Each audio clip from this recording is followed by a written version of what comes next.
To link or unlink your Facebook account in CapCut in Samsung Galaxy Z Flip 6, open CapCut and then select Me. Next, tap settings icon, tap manage account,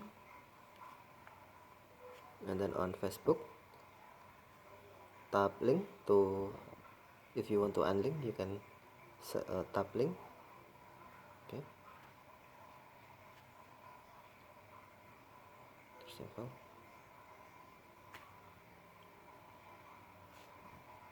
Okay, and then to unlink, to link, tap link, or to unlink, select unlink. Unlink from Facebook account, tap unlink if usual. Okay, tap link to link or unlink to unlink your Facebook account in CapCut. Thank you for watching. Have a nice day.